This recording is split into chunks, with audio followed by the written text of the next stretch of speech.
descido do monte onde orava. Por onde passava, Jesus curava e libertava pessoas. Todos aqui na igreja sabem do ministério de Jesus Cristo. Sabem como que ele nasceu, como que ele cresceu, como que ele chegou aos 30 anos, foi crucificado na cruz do Calvário. Todos aqui sabem, estão cansados de saber quem é Jesus.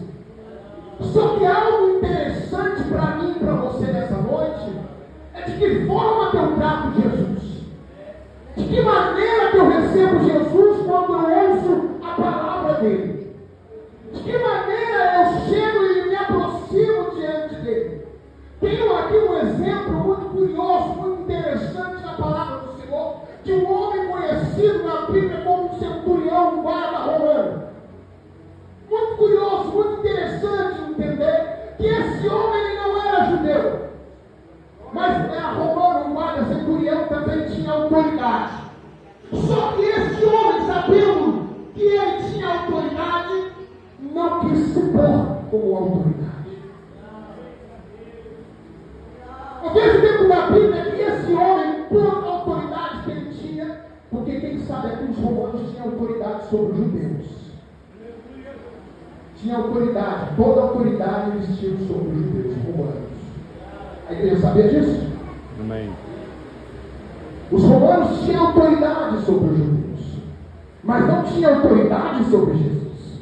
E quando quem conhecia Jesus aos arredores de Israel, de Jerusalém, quem ouvia falar de Jesus tremia, porque aquele homem era diferente dos profetas antigos. Era diferente de Abraão, Isaac, Jacó, ele era diferente de Elias, ele era diferente de Eliseu, ele era diferente de Samuel, ele era diferente.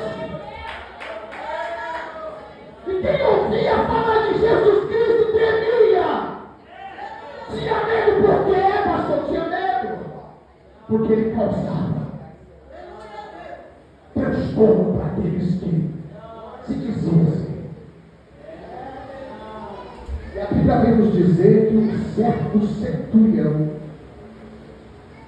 um centurião, quem sabe? O guarda de centro, o homem que ele era dividido, os guardas romanos eles eram divididos por legiões.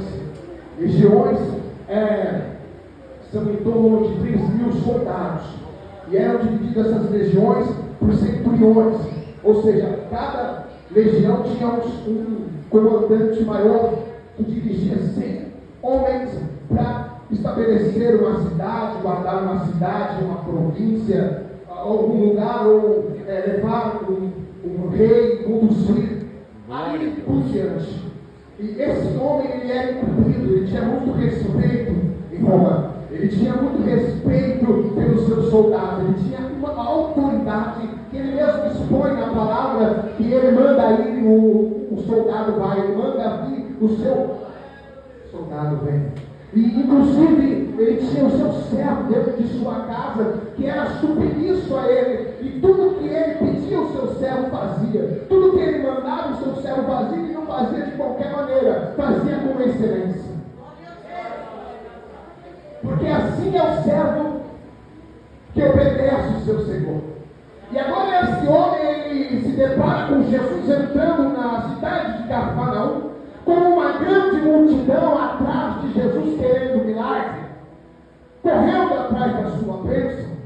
E ele simplesmente chega até Jesus, se prostra, fala: Senhor, olha só a gravidade da situação, porque os romanos com os judeus na época, eles não se davam um com o outro. Por quê? Porque os romanos, eles estavam sobre os judeus. E os judeus eram subjugados pelos romanos. Então os romanos, eles estavam como autoridade em cima dos judeus. E agora os judeus, como tinha a promessa, como todos sabem que os judeus, eles têm a promessa. Amém. E sempre vão ter. A promessa estava sobre os judeus. sobre Abraão, Isaac, Jacó, sua descendência. Essa é a promessa. O reino de Deus, exclusivamente, eles pensavam que era somente para os judeus. Mas, quando este homem, chamado Centurião, que a Bíblia não relata o seu nome, mas sim como um homem que também chega diante de Jesus e se prostra por ser uma autoridade, todos eu imagino que todos se espantam de ver um homem se prostrando diante de um Senhor que nós olhamos com os olhos espiritual, que andava com as vestes sujas, com as sandálias cheias de poeira, cheias de suor, e chega um soldado todo trajado, todo bonito, se prostra diante de um homem chamado Jesus de Nazaré. E fala assim para ele: Senhor, o meu servo está em casa. Ele reconhece Jesus como Senhor. E por toda a barreira que dividia os judeus dos romanos, ou os gentios, o que dividia a promessa e quebra os paradigmas todinho. Ele quebra toda a divisão e chega diante do Senhor diz assim: o meu servo querido, que me serve todo dia, que arruma a minha casa, que ajuda a minha esposa, ele está enfermo, e eu aqui estou para que o Senhor possa curá-lo. E Jesus, imediatamente, ele se impressiona com aquele homem. Jesus era judeu, e ele se impressionou quando ele viu um soldado se prostrar diante dele. Ele falou: se eu for lá agora, o soldado, ele fala: não sou digno de que entre em minha casa. Glória a Deus! Porque esse soldado sabia de que se Jesus entrasse dentro de sua casa, traria alguma consequência tanto para ele quanto para os judeus. Ele diz: eu não sou digno de que fiquem falando do Senhor, de que querem a tradição. Eu não sou digno, não, Senhor. Pois sei que o Senhor faz muitos milagres. Eu ouço falar, eu vejo muita cidade, eu vejo rumores que o Senhor liberta, que o Senhor cura, o paralítico levanta, o morto vive. Eu estou ouvindo falar, e o meu servo está doente, olha, eu vim aqui, Senhor, buscar a cura dele, porque somente uma palavra que o Senhor liberta, eu creio que o meu servo vai levantar aquela palavra.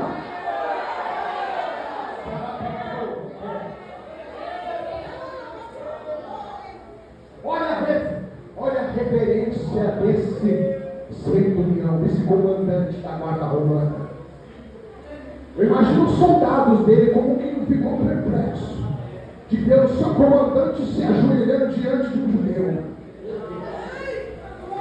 Ficaram perplexos. O que está acontecendo com o nosso comandante? Ele pirou, será? Não pode! Quebra a barreira, quebra o orgulho. Jesus não veio só para nós, Jesus veio para a humanidade, para os seus escolhas. Jesus veio para todos. Jesus não faz acepção de pessoas. Jesus não divide pessoas. Jesus não divide grupinho, não.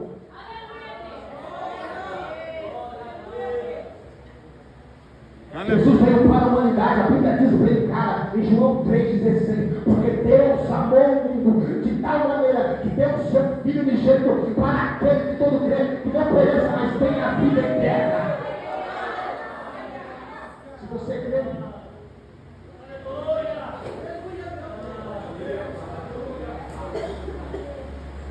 e agora, e os discípulos de Jesus? Eu fiquei no monte pensando hoje.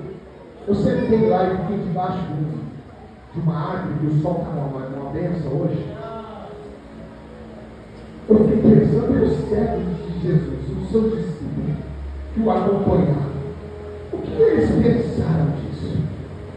O que eles imaginaram de ver aquela situação? Aí o Espírito Santo me falou: vocês não tiveram nem tempo de pensar.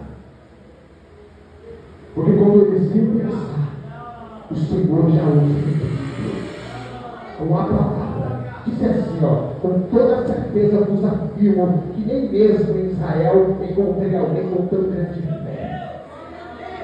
Teve que vir um romano para mostrar para os judeus de como é a fé, como funciona a fé do homem na terra.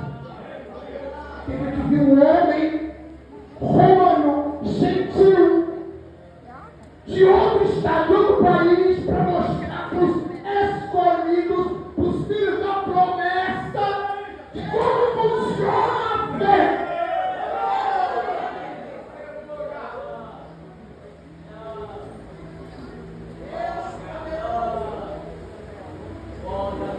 E qual é essa fé, pastor? Quer saber? A fé é na palavra e na autoridade de Jesus Cristo. A primeira fé que ele demonstrou foi na autoridade, Senhor. Ele já viu a autoridade de Jesus, Senhor. Essa é a primeira, a autoridade. Jesus tem autoridade sobre a sua vida.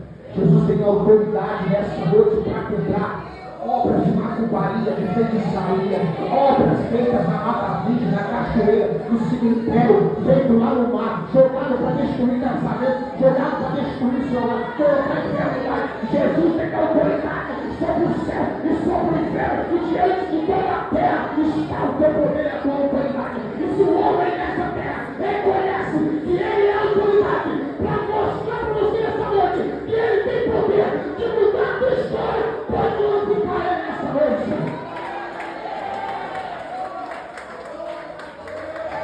Não precisou ninguém ensinar ele. Ele chegou e se prostrou, Senhor, tu tem autoridade para ir lá em casa. Só para mim de uma palavra, não precisa o Senhor ir lá não. É só a tua palavra, o Senhor tem autoridade, e até a tormenta, aquele demônio, que não está vencendo na cama, ele vai embora. Jesus tem autoridade para curar. Jesus tem autoridade para libertar. Está entendendo o mistério? Quando o ser humano, quando o cristão, quando o servo de Deus crê na palavra e na autoridade da supremacia do Senhor Jesus, toda a enfermidade cai por terra agora.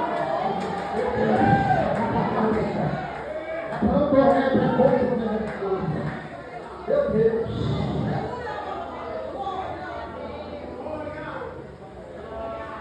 A sua autoridade está sobre esta. O Espírito Santo diz no meu coração: quem entrou aqui dentro não vai sair do mesmo jeito. Não vai sair do mesmo jeito. Quem entrou aqui dentro reconhecendo com Jesus como seu Senhor, reconhecendo como Ele é a única autoridade sobre a sua vida, reconhecendo Ele, que nenhuma enfermidade, nenhum mal, nem praga alguma, nem certo, que voa de dia ao meio-dia, nada vai tocar, nada vai manter. Quem entrou crendo, quem tem fé para acreditar que nessa noite, ei, você não está entendendo, que hoje, nessa noite, vai haver uma nova história, vai haver uma nova história. Você é a igreja de hoje, o Brasil, se você não sabe, nós somos gentios, nós fomos os romanos, nós não tínhamos a promessa ainda de Jesus de Nazaré, e diz para mim, para você tem filho, porque eu morri por você, eu tenho a vida por você, e hoje eu estou curando pessoas aqui dentro, eu estou entrando no coração, eu estou entrando na visão, eu estou entrando no espírito, para que você saiba que Deus é a sua vida. Põe a mão aí.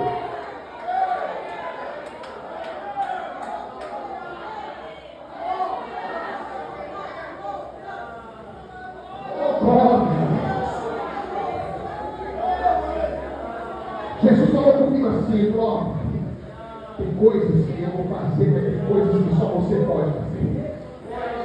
Foi quais? As possíveis. Você faz e as impossíveis deixa Deus.